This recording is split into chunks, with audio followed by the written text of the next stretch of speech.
the terrifying case of the inbred twins who married each other in the Appalachian Mountains of 1890. That's what a midwife discovered when she arrived in a forgotten hollow. Two brothers, bound not just by blood, but by a twisted marriage ceremony their own mother forced upon them. She taught them it was God's will, that keeping their bloodline pure was sacred duty. But the horror didn't end with their unholy union. Small graves, unmarked, scattered across their property like fallen leaves. Children born of the same blood, dying before they could draw breath. The town knew, whispered about it in shadows. But when one woman dared to speak the truth, she fell from a ravine or was pushed. Now her daughter has returned, asking the same dangerous questions. How many children died in that cursed hollow? And why would an entire community choose silence over saving innocent lives? The mountain mist clung to the holler like a shroud, and in the flickering candlelight of the one-room cabin, Elspeth May Collins pressed her hands against the laboring woman's swollen belly, feeling the child's desperate struggle to enter a world that seemed determined to reject it. The young mother, barely 18 and unmarried, had been in agony for nearly 12 hours, her pale face slick with sweat and her eyes rolling back in delirium. Ellie had seen difficult births before during her training in Charleston, but here in the remote hollows of the Appalachian Mountains, death seemed to hover closer, waiting with the patience of a predator. "Please," the girl gasped, her fingers clawing at the rough wool blankets. "Please, it has to come now." Her voice cracked, and then, as another contraction seized her, she began to speak in fragments, her words tumbling out like stones down a mountainside. "The Blackwood twins, oh Lord, the Blackwood twins, it's a sin against God, a child born of the same blood." The girl's eyes rolled wild and unfocused, but her grip on Ellie's wrist was fierce. Same blood, same blood, same blood. Ellie's hand stilled for a moment, a chill running down her spine that had nothing to do with the October wind rattling the cabin's loose boards. The Blackwood name stirred something dark in her memory, her mother's voice echoing across the years with warnings about families who kept to themselves, about unnatural closeness that defied God's design. But her mother was 7 years dead now, fallen from Miller's Ravine on a foggy morning when Ellie was away studying midwifery, and the circumstances of that fall had never sat right in Ellie's mind. Too convenient, too final, too much like the mountain's way of silencing inconvenient questions. "Hush now," Ellie murmured, forcing her voice to remain steady as she repositioned her hands. "You're fevered, child. Just fevered ramblings." But even as she spoke the words of comfort, the girl's confession burrowed into her consciousness like a tick, drawing blood from old wounds she thought had healed. The baby crowned finally a small head, emerging purple and still, and Ellie worked with practiced efficiency to clear the airway, to coax breath into tiny lungs that seemed reluctant to embrace life. When the infant's first cry pierced the night, sharp and indignant, both women wept with relief.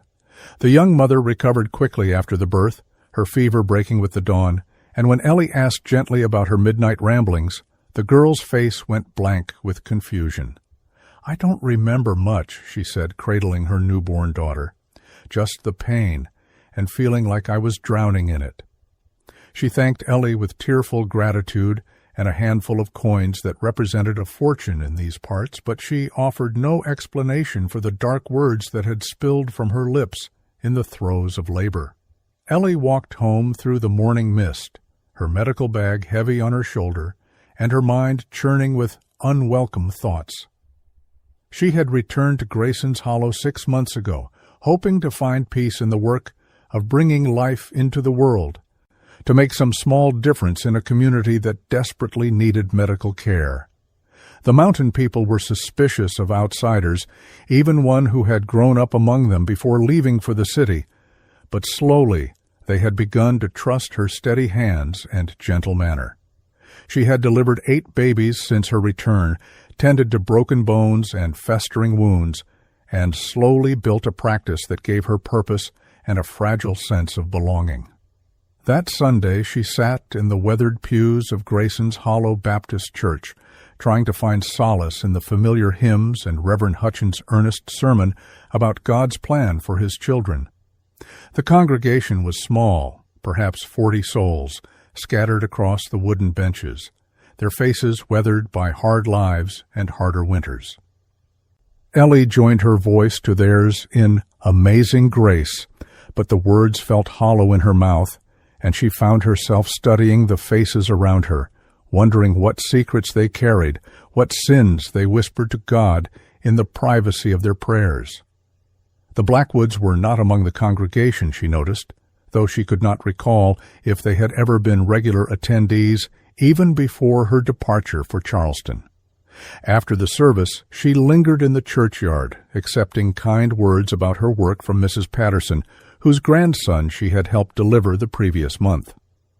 The older woman's face was lined with genuine warmth, and for a moment Ellie felt the possibility of belonging, of finding her place in this insular community that had shaped her childhood.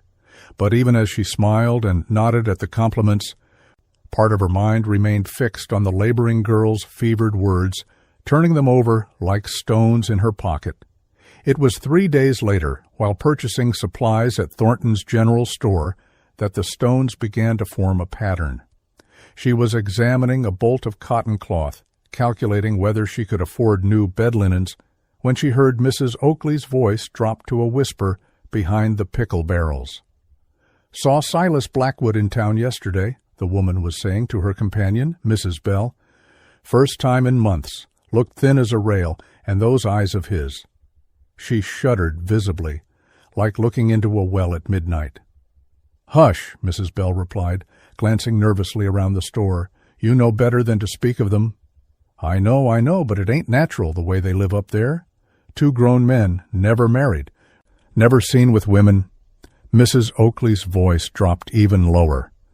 "My grandmother used to say there's a curse on that family, something unholy in their blood."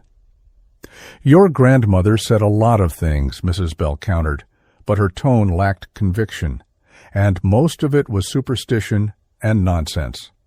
"Maybe so," Mrs. Oakley conceded, "but explain to me why every woman who's ever gotten too curious about the Blackwood twins has ended up dead or disappeared. Your own cousin Rachel asked too many questions about them before she took that tumble down Copper Creek Falls. And don't even mention poor Sarah Collins, God rest her soul." At the mention of her mother's name, Ellie's hands tightened on the fabric, her knuckles going white against the blue cotton.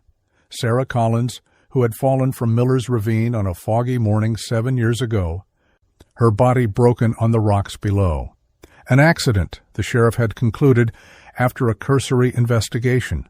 A tragic accident that left a young woman orphaned and a community's questions buried with the dead.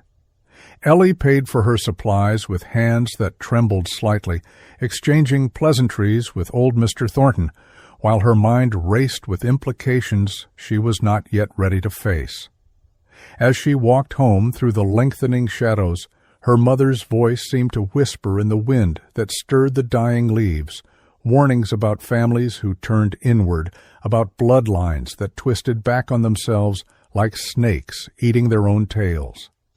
That night she stood on her cabin's small porch and looked out at the dark mountains that surrounded the hollow, their peaks lost in low-hanging clouds that seemed to press down like the weight of accumulated secrets.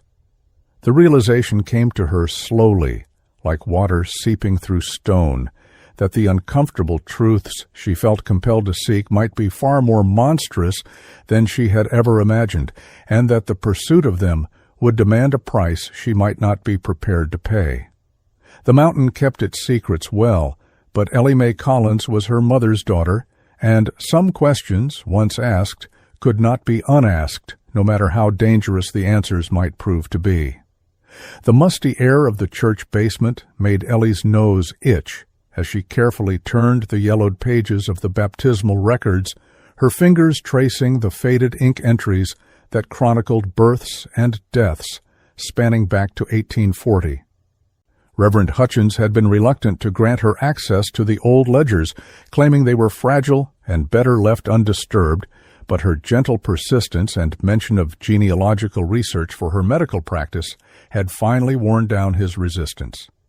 Now, in the dim light of a kerosene lamp, she studied the Blackwood family entries with growing unease, watching as a pattern emerged that made her stomach clench with recognition. The Blackwood lineage stretched back 4 generations, but it was the repetition of names that first caught her attention. Silas, Merritt, Ezekiel, Ruth. The same names appeared again and again, father to son, mother to daughter, creating a family tree that seemed to spiral inward upon itself rather than branching outward like healthy growth. More disturbing still was the absence of marriage records for the Blackwood men. While other families in the hollow showed clear documentation of unions, births, and deaths, the Blackwood entries were sparse and mysterious. Children appeared in the baptismal records without fathers listed, and an alarming number of infant deaths dotted their family history. Babies who had lived for days or weeks before succumbing to ailments that were recorded only as failure to thrive or left blank entirely. Ellie copied the information into her own notebook, her hand trembling slightly as she documented what appeared to be a systematic pattern of secrecy and tragedy spanning decades. 14 infant deaths in the past 30 years alone, all from the Blackwood homestead, all recorded without explanation.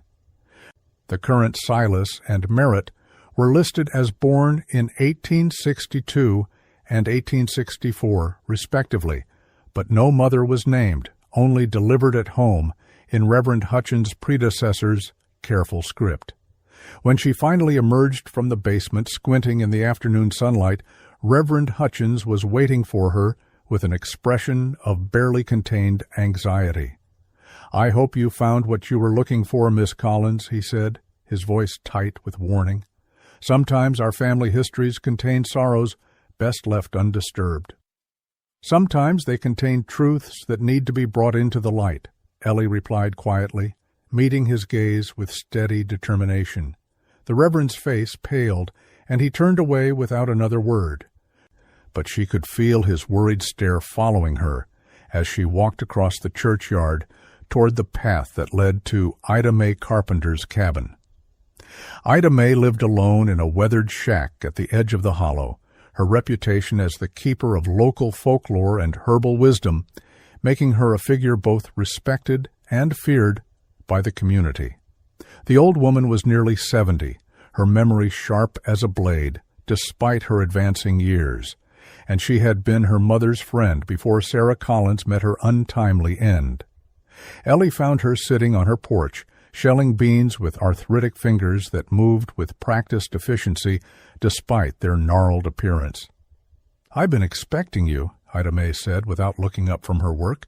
"Soon as I heard you were back and asking questions, I knew you'd find your way to my door eventually. You got your mother's stubborn streak, child. God help you." Ellie settled herself on the porch steps, accepting the implied invitation. "Tell me about the Blackwoods, Ida Mae. Tell me what my mother knew." The old woman's hands stilled, beans spilling from her lap onto the warped boards of the porch. For a long moment she stared out at the darkening forest, her eyes distant with memories that seemed to cause her physical pain. "Your mother was a good woman," she said finally. "Too good for this world, maybe. She saw things others chose to ignore, asked questions others were too scared to voice." Ida Mae's voice dropped to barely above a whisper. She asked about the moon-eyed people, the families that turned inward when the world got too hard to bear. Asked about what happens when bloodlines get twisted back on themselves like rope in a knot. What did you tell her? Same thing I'm telling you now. Some doors ought to stay closed. Some secrets are buried deep for good reason.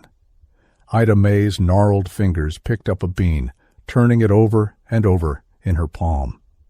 But she wouldn't listen, just like you won't listen. She went digging in places that ought to be left alone, and look what it got her. You think her death wasn't an accident.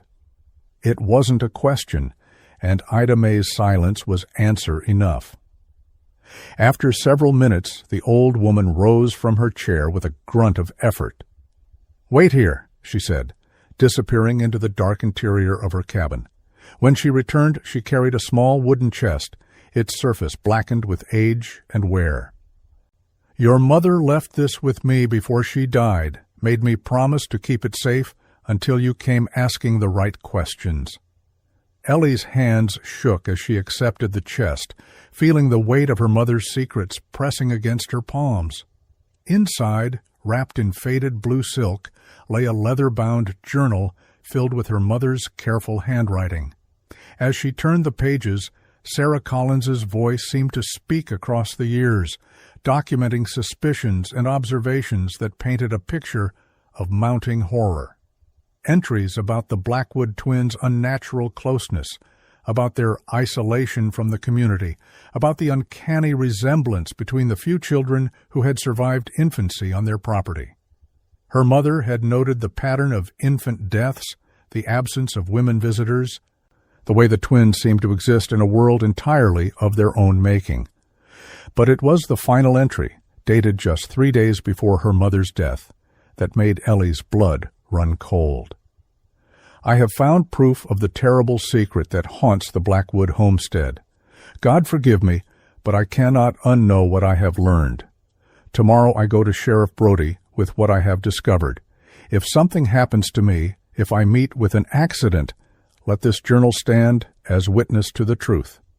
The children buried on that property deserved better than the silence that surrounds their graves." That night, Ellie sat in her cabin, reading and rereading her mother's words, each page confirming her worst suspicions and raising new questions that made her stomach churn with dread. She was so absorbed in the journal that she almost missed the sound of footsteps on her porch, the creak of boards under someone's weight. When she looked up from the pages, Sheriff Brody's bulk filled her doorway, his face grim in the lamplight. "Miss Collins," he said, tipping his hat with exaggerated courtesy, "heard you've been asking a lot of questions lately, stirring up old troubles." "I'm researching my family history," Ellie replied carefully, closing the journal and placing her hands flat on the table. "Surely that's not a crime. Depends on what kind of history you're digging up." Sheriff Brody stepped uninvited into her cabin, his presence filling the small space with menace. "Some things are better left buried, Miss Collins. Your mother learned that lesson too late. I'd hate to see you follow in her footsteps." The warning in his voice was unmistakable, and when he left, closing the door behind him with deliberate softness, Ellie felt as if she were drowning in the silence that followed. The vandalism came 2 nights later. Someone had smashed her medical supplies, scattered her instruments in the dirt, and painted a single word across her cabin wall in what looked like dried blood: "Leave." The message was clear, but instead of frightening her into submission, it only strengthened her resolve. Her mother had died for the truth she had uncovered, and Ellie would not let that sacrifice be in vain. As she cleaned up the destruction by lamplight, her mother's journal clutched against her chest. She made a promise to the darkness that pressed in around her small circle of light. She would finish what Sarah Collins had started, no matter the cost, no matter the danger that stalked her every step. The dead children buried in unmarked graves deserved a voice, and she would be that voice, even if it led her to the same fate that had claimed her mother on that foggy morning 7 years ago. The path to the Blackwood homestead wound through dense forest, where the canopy blocked most of the autumn sunlight, creating a perpetual twilight that seemed to swallow sound and movement alike. Ellie clutched her medical bag tighter as she climbed the narrow trail, her breath coming in short puffs in the October chill, every step taking her deeper into a world that felt increasingly removed from civilized society. She had told herself this visit was a professional courtesy. Word had reached town that one of the Blackwood twins was gravely ill, and as the only trained medical practitioner for miles, she had a duty to offer assistance regardless of her personal suspicions. But the weight of her mother's journal in her bag told a different story, and with each footfall on the leaf-strewn path, she felt the pull of terrible knowledge drawing her toward a confrontation she was not sure she was prepared to face. The Blackwood cabin squatted in a clearing like a wound in the forest, its log walls darkened with age and neglect, the roof sagging under the weight of accumulated debris and despair. No smoke rose from the chimney despite the cold, and the small garden plot was overgrown with weeds that had long since gone to seed. The isolation was complete and deliberate, a fortress of solitude that had kept the outside world at bay for generations. Ellie approached the front door with careful steps, noting the way the silence seemed to press against her eardrums, broken only by the distant cry of a crow somewhere in the darkening woods. Her knock echoed hollowly through the cabin, and for a moment she thought no one would answer. Then the door creaked open to reveal Merritt Blackwood, though she barely recognized him from the few glimpses she had caught of him in town over the years. He was gaunt to the point of appearing skeletal, his clothes hanging loose on a frame that seemed to be consuming itself from within. His eyes, once the same pale blue as his brother's, were now sunken and fevered, burning with the intensity of someone who was wrestling with demons both physical and spiritual. "Miss Collins," he whispered, his voice barely audible through cracked lips. I didn't expect— Why are you here?" "I heard you were ill," Ellie replied gently, holding up her medical bag. "I came to offer what help I could." Merritt's laugh was a bitter sound that seemed to scrape against his throat. "Help," he repeated, as if the word were foreign to him. "There's no help for what ails me, Miss Collins. No medicine for a soul that's been poisoned from birth."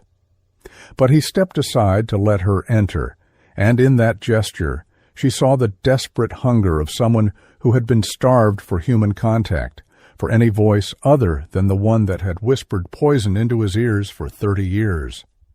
The interior of the cabin was a testament to the madness that had taken root within these walls.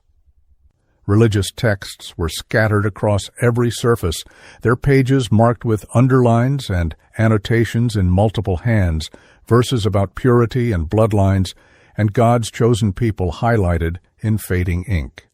Crude crosses hung from the rafters, carved from twisted branches, and hung with strips of cloth that might once have been white, but had yellowed with age and neglect. The air was thick with the smell of unwashed bodies and something else, something sweet and sickening, that made Ellie's stomach lurch with recognition. It was the smell of death, hovering just beneath the surface of the living world. Merritt collapsed onto a chair that groaned under his slight weight. His breathing labored and shallow. "She taught us," he began without preamble, his fevered eyes fixed on something Ellie could not see. "Mama taught us that we were special, chosen by God to keep His bloodline pure. She said the outside world was corrupted, that only we understood the true meaning of His word." His voice cracked, and tears began to streak down his hollow cheeks. "She married us when I turned 16, and Silas 18. Had Reverend Mills performed the ceremony in secret, told him we were distant cousins from Kentucky, made us promise before God and her dying breath that we would never let outside blood taint our family." The confession poured out of him like pus from an infected wound, each word more horrifying than the last. He spoke of their mother's twisted interpretations of Scripture, of the ceremony that had bound him to his brother in unholy matrimony, of the children that had been born from their union, weak, sickly things that rarely survived their first winter. 11 babies, he whispered, his voice breaking completely. 11 little souls buried in the woods behind the cabin. Silas says they were blessed, returned to God's embrace before the world could corrupt them. But I know the truth. I see their faces in my dreams, Miss Collins. I hear their cries on the wind. Ellie felt the room spinning around her as the full horror of the situation crashed over her like a wave. The medical knowledge she had gained in Charleston cataloged the genetic consequences of such extreme inbreeding, the inevitable birth defects and early deaths that would result from such a union. But beyond the scientific understanding was a more primal revulsion, a recognition of evil so profound that it seemed to leach the warmth from her bones. "Where is Silas now?" she managed to ask, though part of her dreaded the answer. "Hunting," Merritt replied, wiping his nose with a shaking hand. "He'll be back soon. He doesn't like to leave me alone for long, says I might do something foolish." The words carried a weight of years of control and manipulation, and Ellie understood suddenly that Merritt was as much a victim as the children buried in those unmarked graves. The sound of heavy footsteps on the porch cut through her thoughts like a blade, and both she and Merritt froze as the door swung open to reveal Silas Blackwood silhouetted against the dying light. He was larger than his brother, his frame still carrying the muscle of hard mountain living, but there was something in his posture that spoke of coiled violence barely held in check. His pale eyes swept the room, taking in Ellie's presence with the calculating gaze of a predator assessing a threat. "What is this woman doing in our home, Merritt?" Silas asked, his voice carrying the authority of someone accustomed to absolute obedience. There was no surprise in his tone, only cold fury that grew more pronounced as his gaze fell on his brother's tear-stained face. "She came to help," Merritt whispered, shrinking back into his chair. "I was feeling poorly, and she came to spread lies and poison," Silas interrupted, stepping fully into the cabin and closing the door with deliberate slowness. "Just like her mother did, just like all the serpents who would corrupt God's garden with their filthy questions and accusations." His eyes fixed on Ellie with an intensity that made her skin crawl. "Did you think we didn't know, Miss Collins? Did you think your midnight visits to old women in church basements would go unnoticed? This mountain keeps no secrets from those who belong to it." Ellie forced herself to remain calm, though every instinct screamed at her to run. "I came here as a medical professional, nothing more." "You came here as a harbinger of destruction," Silas replied, his voice taking on the cadence of a sermon. "But you will find no purchase for your lies here. Merritt and I are joined before God and man, sanctified by Scripture and blessed by purity of blood. We are the last remnant of his chosen people, and we will not be corrupted by your worldly poison." The threat in his words was unmistakable, and as he moved closer, Ellie realized with crystalline clarity that she was looking into the face of madness given flesh, a man who would commit any atrocity to preserve the twisted reality his mother had built around them. The danger she had sensed from the beginning now had a name and a face, and she understood with terrifying certainty that she might not leave this cabin alive. Ellie's heart hammered against her ribs as she backed toward the cabin door, her medical bag clutched like a shield against her chest, while Silas Blackwood's pale eyes tracked her every movement with the predatory focus of a mountain cat stalking wounded prey. The weight of his threat hung in the fetid air between them, and she could see in his face the same cold calculation that must have been the last thing her mother saw before her fatal tumble from Miller's Ravine. Without taking her gaze from his, she felt behind her for the door latch, her fingers trembling as they found the rough iron handle. "I should go," she said, forcing her voice to remain steady, despite the terror that threatened to choke her words. "Merritt needs rest, and I've imposed on your hospitality long enough." "Yes," Silas replied, his voice carrying the silky menace of a snake preparing to strike. "You should go. And you should remember that these mountains have a way of dealing with outsiders who overstep their bounds. My mother always said that God protects his chosen people from those who would do them harm." The threat was veiled in religious language, but its meaning was crystal clear, and as Ellie finally managed to work the latch open, she heard Merritt's broken sob from somewhere behind his brother's imposing bulk. She stumbled out into the dying light of evening, her legs weak beneath her, as she forced herself to walk rather than run down the forest path that led back to civilization. Only when she was certain she was beyond sight of the cabin did she allow herself to break into a desperate sprint, crashing through undergrowth and stumbling over fallen logs in her haste to put distance between herself and the horror she had witnessed. Branches tore at her clothes and scratched her face, but she barely felt the physical pain through the emotional devastation that threatened to overwhelm her completely. The confession she had heard, the twisted justification, the casual mention of 11 dead babies buried like unwanted pets in unmarked graves, it was worse than anything her mother's journal had prepared her to discover.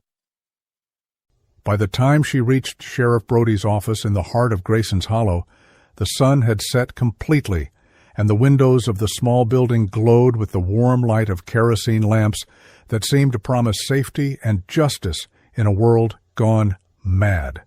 She burst through the door without knocking, her appearance so wild and disheveled that the sheriff looked up from his paperwork with genuine alarm. He was a large man in his 50s, his belly straining against his vest, and his thinning hair combed carefully over his scalp in a futile attempt to hide his advancing age. But his eyes, she had always noticed, were sharp with intelligence despite his folksy manner, and she had hoped that intelligence might extend to moral courage when faced with the truth she carried. "Sheriff Brody," she gasped, collapsing into the chair across from his desk without invitation. "I need to report a crime, multiple crimes, the most horrible." But he held up a meaty hand to silence her, his expression shifting from concern to something that looked disturbingly like resignation. "I know why you're here, Miss Collins," he said wearily, "and I know what you think you've discovered up at the Blackwood place. But before you say another word, I want you to understand something about the way things work in these mountains." He leaned back in his chair, which creaked under his weight, and studied her with eyes that held no surprise, only a deep and abiding sadness. "Some stones are better left unturned, some doors better left unopened. Your mother never learned that lesson, and look where it got her." Ellie felt the floor seeming to shift beneath her feet as the implications of his words sank in. "You knew," she whispered. "All along you knew what was happening up there." "I knew what folks whispered," he replied carefully. "I knew about the babies that didn't survive, about the way those boys lived up there like hermits. But knowing and proving are two different things entirely, and in a court of law, you need evidence, not the fevered confessions of a dying man or the gossip of old women." He stood and walked to the window, gazing out at the dark streets of the hollow. "This community has survived for over 100 years by minding its own business, Miss Collins. We don't poke our noses into affairs that don't concern us, and we don't go looking for trouble where it's been contained." "Contained?" Ellie's voice rose to a near shriek. 11 dead children is contained? A man married to his own brother is contained? What happened to justice, to protecting the innocent? Sheriff Brody turned back to face her, and in his eyes she saw not malice but something worse, a weary acceptance of evil that had eaten away at his soul like acid. "Justice is a luxury for places that can afford it, Miss Collins. We're simple mountain folk just trying to survive another winter. We can't fix everything that's broken in this world, and sometimes the best we can do is make sure the sickness doesn't spread." He moved toward the door, opening it in clear dismissal. "I suggest you pack your bags and head back to Charleston, where educated folks like yourself belong. These mountains don't take kindly to outsiders stirring up old troubles." The walk back to her cabin passed in a haze of disbelief and growing desperation. She had expected resistance, perhaps even skepticism, but the sheriff's casual dismissal of horrors that should have shocked any decent person to action left her feeling more alone than she had ever thought possible. The community she had hoped to serve, to heal, to be part of, had revealed itself as complicit in the very evil she sought to expose. They knew about the Backwoods crimes, had always known, and their silence was not born of ignorance, but of deliberate choice. That night, sitting alone in her cabin with her mother's journal spread open on the kitchen table, Ellie felt the weight of defeat pressing down on her like a physical thing. the vandalism to her property.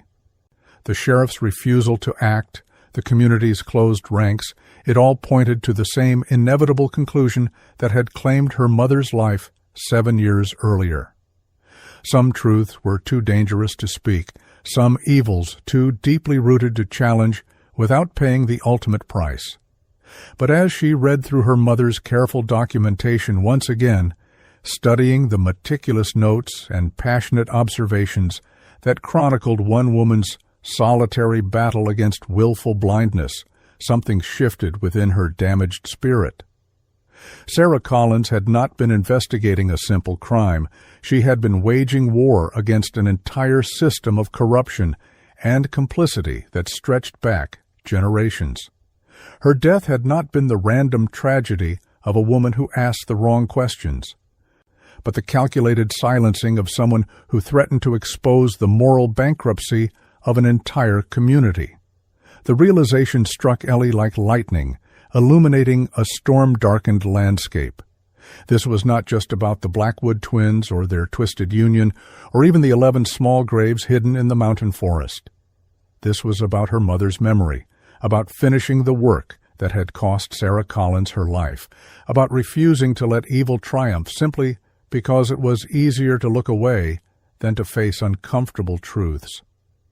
For the first time since fleeing the Blackwood cabin, Ellie felt something other than despair, a cold, clean anger that burned away the paralysis of fear and replaced it with steely determination. She would not abandon her mission or flee back to Charleston with her tail between her legs. She would honor her mother's sacrifice by completing what Sarah Collins had died trying to accomplish. And if the community would not stand with her in the pursuit of justice, then she would stand alone, just as her mother had done in those final dangerous days before her fall from Miller's Ravine. The transformation began quietly, as most revolutions do, with conversations held in kitchens and on front porches where the mountain women gathered to shell beans and mend clothes while their children played in the autumn dust. Ellie had learned from her confrontation with Sheriff Brody that direct accusations would only strengthen the community's walls of silence, so she chose a different path, one that honored both her medical training and her understanding of how secrets were passed between women in these isolated hollows. She began visiting the homes of her patients not as an investigator seeking evidence, but as a healer concerned with the welfare of future generations. At Martha Hensley's cabin, while examining the woman's newest baby for signs of the croup that had been plaguing the hollow's children, Ellie spoke quietly about heredity and bloodlines, explaining in simple terms how certain traits passed from parent to child, and why variety in bloodlines strengthened future generations. "It's like planting a garden," she said, cradling the healthy infant, while Martha listened with growing attention. "If you plant the same seeds in the same soil year after year, the plants grow weak and sickly. But if you bring in seeds from different places, the garden flourishes." She never mentioned the Blackwoods by name, but her meaning was clear, and Martha's knowing nod told her the message had been received. The pattern repeated itself across the hollow as Ellie made her rounds, speaking to wives and mothers and grandmothers about the sacred duty of protecting children, about the moral cost of silence in the face of suffering, about the strength that came from women standing together against the darkness that men in power chose to ignore. She shared her knowledge of infant mortality and genetic disorders, painting a picture of unnecessary death that resonated with women who had buried too many babies and wondered why God seemed so cruel to some families while blessing others with healthy children. It was 3 weeks after her visit to the Blackwood homestead that the breakthrough came. Ellie was tending to young Rebecca Morrison, the woman whose fevered confession during labor had started this entire investigation, when Rebecca suddenly gripped her hand with desperate intensity. "Miss Collins," she whispered, glancing nervously toward the cabin door where her husband was chopping firewood. "That night when my baby was coming, the things I said, they weren't fever dreams. I remember now, clear as daylight. I seen them, the Blackwood boys, down by Copper Creek 2 summers past. They were holding hands like sweethearts, and Merritt had his head on Silas's shoulder like a wife might do. Her voice dropped to barely a whisper. It ain't natural what they do up there. And if you're asking questions about dead babies and twisted bloodlines, well, maybe it's time somebody finally spoke the truth. Rebecca's courage proved contagious. Within days, other women began coming forward with their own long-held suspicions and carefully guarded observations. Mrs. Patterson admitted she had seen Silas purchasing women's clothing at Thornton's store years earlier, explaining it away as garments for a sick wife that everyone knew didn't exist. Old Mrs. Oakley shared her grandmother's stories about the previous generation of Blackwoods, tales of brothers who lived as man and wife, and children who died in their cradles from ailments that had no name. Each confession added another stone to the foundation of evidence that Ellie was carefully building, but more importantly, each woman who spoke out weakened the community's collective agreement to remain silent.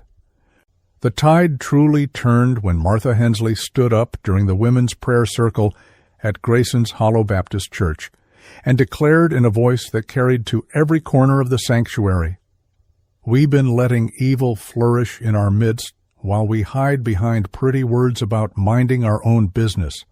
But evil that goes unchallenged grows stronger, and the blood of innocence cries out for justice, whether we want to hear it or not."